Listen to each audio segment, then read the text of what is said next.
The cellar.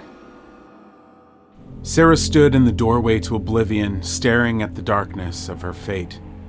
Her husband, Nicholas, was dying, and so was her farm. Everything, Nicholas said in the letter, led her to this moment, and she knew she had to move forward. She breathed in the damp smell of the secret barn basement as her mind wandered to Lucy and Morgan, her sweet daughters dreaming away in their twin beds. Whatever happened tonight, she had to protect them. Nothing, no farm, no husband, even her own life, would be worth that loss. Sarah grabbed a flashlight from the middle drawer of the workbench, depressed the rubber button, and shot the beam down the stairs, illuminating the old stone wall that curved to the left. It reminded her of that movie she used to watch as a kid. "My name is Sarah Rollins. You're killing my Nicholas. Prepare to die," she thought. She cracked a smile and made her way down the winding stairs into the frigid basement, hair standing high atop their goosebumps. The passage led to a large stone room with a packed dirt floor. A mess of old rusty hooks hung throughout the room, covered in cobwebs. Why would someone hide their meat storage? Sarah thought. The ceiling was made of thick and wide wooden boards and sat easily 12 feet above her head. It was high enough to suspend a whole cow off the ground, maybe even a horse.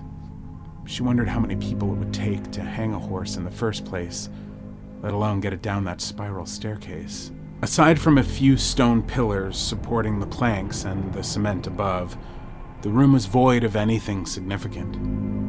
Or at least that's what Sarah thought, until her foot kicked over a glass jar that clinked to the floor with a spine-tingling rattle. Sarah twisted the front of the flashlight to widen the beam and turned it to the floor to find a large flat stone embedded in the earth and a sealed mason jar on each of its corners. She reached for the one she had knocked over. It was large and murky, filled with a yellow pus-like fluid. As she bent, fingers about to grab around its smooth surface, the light brought forth the main attraction. A heart, suspended in the liquid.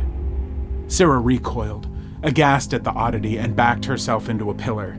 The wounds beneath her sticky blouse shot fire across her back. The wall of nails seemed like weeks ago, but was somehow just mere moments past. The altar. Regaining her bearings, Sarah crept back towards the jars, circling the stone altar and inspecting each one. The heart still lay on its side. Next, a pair of eyes. And then a brain. And finally, dear God, it could only be a severed phallus. What was Nicholas doing down here? How was this the secret that he kept? Was he mutilating animals, or worse, was it some sort of bizarre human sacrifice? Sarah turned and retched, spewing her dinner into the dirt which coated the vomit and rolled it into marbles. She wiped her mouth with the bottom of her blouse and turned to the stone, marching with determination, and set the heart jar upright on its corner. Her light swept the center of the stone where she caught a word, and without thinking, let curiosity pass it through her lips. CLAUNECK. Bright, long beams of light shot down from the ceiling, illuminating the entire room all at once, and passing from one side to the other like a pendulum. CLAUNECK, she said again, this time more firmly. The light passed through the boards again, this time in the opposite direction. CLAUNECK! Sarah screamed. The word on the stone began to glow with the hot orange of molten rock. Light shot straight down now like prison bars in the dusty basement light as the room began to quake. Sarah lost her footing for a moment and felt the dirt beneath her feet shake loose into sand. Deep, unsettling moans came from the structure of the room, loosening dirt and crumbling mortar betwixt the stones of the walls, and rattling the hooks and chains that now seemed a bit further overhead. It was a moment before she noticed that the floor was lowering, as if draining out somewhere far beneath her feet, and with a few bounding steps, Sarah made it to the pedestal with just enough floor left to get a solid grip across the top. She swung her ankle over the edge and hauled herself onto the CLAUNECK stone. The floor and the walls disappeared into darkness, leaving her kneeling, clinging to the platform. The room was no longer shaking, but Sarah had her own tremors now, rattling her bones. What had Nicholas gotten her into? CLAUNECK. 3 thunderous pounds on the floorboards above rattled the chains and dropped dirt into Sarah's eyes. And then came the words. A horrible voice of many voices, like a keeper of souls, shaking Sarah to her very core. Who now calls for CLAUNECK? My name is Sarah Rollins. My husband Nicholas tells me you have a hold on this family. More thunderous footsteps. 1, 2, 3. I give what is asked of me. I hold nothing. My Nicholas is dying, Sarah called into the rafters. And so is my farm. You promised him wealth and prosperity. Are you not worth your word? You speak to me this way, child of earth. You know not who I am. You are CLAUNECK, Sarah started, but she was interrupted by an eruption of sound, raining down in a shower of splinters and flying wood chunks. An 8-foot-long spike penetrated the boards above like a massive canine tooth biting into an apple. Sarah flattened herself against the stone, keeping herself just out of reach. Once the wood had fallen past her into the void, she looked up to see the claw pull back from its hole, quickly replaced by an eye the size of a tractor tire. Scaled eyelids blinked around the orb, the iris of which held every shade of red, and where the white should have been was a blackness that matched the void of the pupil. CLAUNECK's sulfuric breath hissed through the floorboards. Nicholas begged for prosperity and wealth from his farm, as long as he had his health. And now he's dying, and so is our farm, Sarah said. These were the terms. The iris of CLAUNECK's eye widened. He was enjoying this. I want new terms, Sarah said firmly, standing for the first time on her small platform, staring into the emptiness of space and time in the center of the giant's eye. We shall see if you are worthy, CLAUNECK rumbled, and the eye pulled away into the darkness. The place began to shake again, rumbling like a stampede of wild horses. The chains rattled, dust fell, and through the hole above her, Sarah could hear the sound of chaotic scratching growing louder. Something was coming. Some things.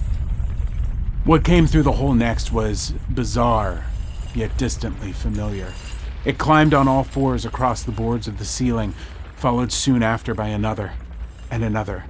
The sight of them stood Sarah's hairs on end, dark gray skin like wet leather, long lanky bodies and translucent wings, pig faces, pointed ears, and tiny little perfectly round black eyes on human bodies. Sarah screamed, and one of them hissed back, hanging down to eye level, hooked feet gripping the ceiling, its top fangs 3 times longer than her own teeth. They were all hanging now, as if just woken up and allowing their little horrible colorless eyes to adjust to the darkness. Then without warning, the farthest one dropped into the void, leaving behind nothing but the sound of a deployed parachute. Wings. Sarah could hear it circling back when another dropped, and a third. She didn't have enough eyes to track all that was going on, swirling around her, swooping into the darkness. She quickly found herself disoriented and unstable, falling to one knee, gripping the pillar that she stood on. She lowered her head, just for a moment, and that was all they needed. Cold, jagged metal scooped into her back like a curved needle through leather. First her right shoulder, and then her left. The chains, Sarah found, were on pulleys, and the bat demons knew exactly how to work them. Through a wavy collection of tears, she could still make out the creatures on the ceiling, tugging the chains like rigging lines on their upside-down pirate ship. Hee-ho, they hoisted Sarah on her feet, and 2 more flying bastards hooked through her lower back. Now, hoisted with 4 chains, Sarah's feet were dangling from what little floor she had left. One of the flying rat people landed in front of her, ripped her blouse with its mid-wing claw, and watched with a toothy long-mouthed grin as the shredded shirt slid to her wrists. It reached for her bra, and as it hooked its claw through the front, Sarah braced herself for pain and kicked it in the chest, sending the thing toppling over the edge, ripping her breast free into the cold cellar air. Sarah bounced on the chains, twisting and swaying from the kick, clenching her jaw in agony. The bats pulled, and she was hoisted higher. 2 more mangy creatures landed on the stone, cutting effortlessly through her jeans, ripping them from her body, leaving her naked all but for the leather belt, wisps of her denim waistband, and the bits of her blouse that dangled from her wrists. Already exhausted and completely helpless, Sarah's eyes blurred with pain as hooks from the ceiling were sewn through her calves and forearms, spreading her arms and legs wide, a floating naked X of a woman in the void of nothingness beneath her barn. CLAUNECK spoke. You come to barter, Sarah. Sarah's voice was high with suffering. I need my farm. My babies need me to provide. Without the farm, I have no way to support them. You wish to take the place of Nicholas? CLAUNECK asked. Oh God, no! No! Sarah responded. No, he made his bed, and I won't lay in it. I won't make the same mistake. What is it that you ask? Sarah clenched her jaw, raised her head, and looked into the scarlet eye of the beast. Despite the agony of the thick, rusted hooks pulling at her flesh, she felt the right side of her lips curl into a wicked half-smile. I just need to keep his body breathing. The craft. With all the creativity of the devil, CLAUNECK worked to sway Sarah from her decision, but she would not budge. Hours went by as the hooks were pulled tight.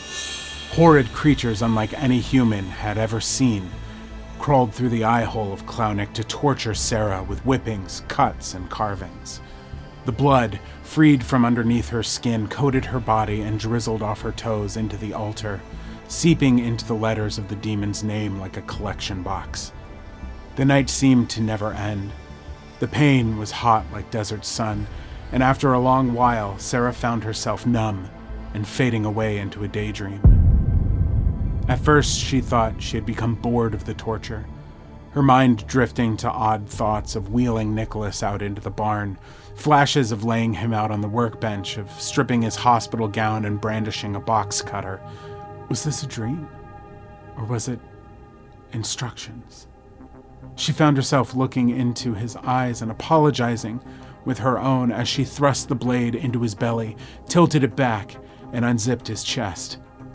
Sarah could still feel the chains in her flesh, working her like a marionette as she skinned her husband, searching for his circular system. She cracked his ribs with the smallest of the sledgehammers she had freed from the wall and made an opening to his heart and lungs. CLAUNECK puppeteered her across the barn, collecting a shovel, a burlap sack, scrap wood, nails, straw. Sarah grabbed the jumpsuit Nick wore for the dirty tasks around the farm and finally gave a heaving push to Nick's breathing carcass, landing him on top of the pile in the wagon. Clunking along like a sleepwalker, Sarah hauled her collection out into the center of the dying cornfield and got to the real work of the night. Bathed in moonlight, she dug a shallow grave waist deep and dragged her husband's body into it. Then, careful not to sever a single connection, Sarah raised his beating heart from his chest and laid it in the dirt. She had worked hard to free his veins and arteries from his now mangled body, and they sat like roots atop the dirt around the hole. She reached into the burlap sack and removed the 4 mason jars containing the body parts from the basement and placed them in the open cavity of his chest. With a little work, laying belly down in the dirt, she sewed his chest closed with twine and finally buried him, trying not to connect with his eyes that begged for mercy. The rest of the craft was tedious, sewing his circular system into the jumpsuit, stuffing it with hay, and crucifying it on the stakes in the yard. Sarah finished by placing the burlap sack on top, using the blood-crusted box cutter to slit a gaping mouth, before collapsing in the dirt and sleeping all too briefly until the sun came. Halloween. Come to Rollins Farm for Halloween tricks and treats, the poster read. Sarah had posted them all over town. She eyed the one in the front window as she exited the shop and smiled, placing her custom order into the bed of her pickup truck. It had been 10 weeks since Nicholas had passed on, and the condolences had washed away like blood in the dirt. Life was feeling normal again. The drive back to the farm was calm. The hum of the old truck was a comfort to Sarah as she let the crisp October air suck her ponytail out the window. There would be no rain tonight, and that would be excellent for the farm. Sarah pulled past the quarter-mile of parked cars and turned left into her long dirt driveway, pulling over near a small tented table and exited her truck. Her girls waved from underneath and flashed a wad of cash in the air. "Everybody's here!" Morgan yelled. "The whole town! Did you get them?" Lucy asked, running to the back of the truck. Sarah reached into the bed, too high up for Lucy to see. Her back was to her daughter, hands working at something tough and crackling. "Mommy?" Lucy questioned. Sarah shot a dark glance over her shoulder, but said nothing, focusing on her hands. There was a sound of peeling, and then another crackle, and a pop. Sarah whipped around, hands behind her back, and crouched low, meeting her little girl eye to eye. "Apple cider donuts!" she yelled. 148 if my count is correct. Sarah pulled 2 out from behind her back and winked. "Give one to your sister." Sarah got back in the truck and drove past the hiking families towards the farmhouse slowly, trying not to kick up too much loose dirt. After a few hundred yards, the truck rose up onto the ridge that gave the land privacy, and she pumped on the brakes, pausing for a moment to survey her healthy kingdom. To the left at the end of the drive was her farmhouse, white with soft blue shutters, and beyond that, off to the right and back, was the tall red barn, and the big old tree with the swing, and a lot full of grass that led to that old wooden Civil War fence that Nicholas always loved so much. And then, as far as the eye could see, was the corn maze. It had grown almost overnight, up as high as an elephant's eye, twisting and turning throughout the land like the channels of the brain.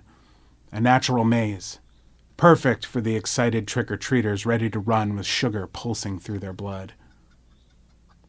The children tonight would be safe. But late at night, long after the sun went down and the last pumpkin was picked from the patch, the teenagers would arrive to roam the maze at night, and some of them would get lost, with the corn stalks seemingly shifting around them, guiding them into the center, where a hungry scarecrow named Nicholas lay waiting for his annual meal that would keep the farm alive.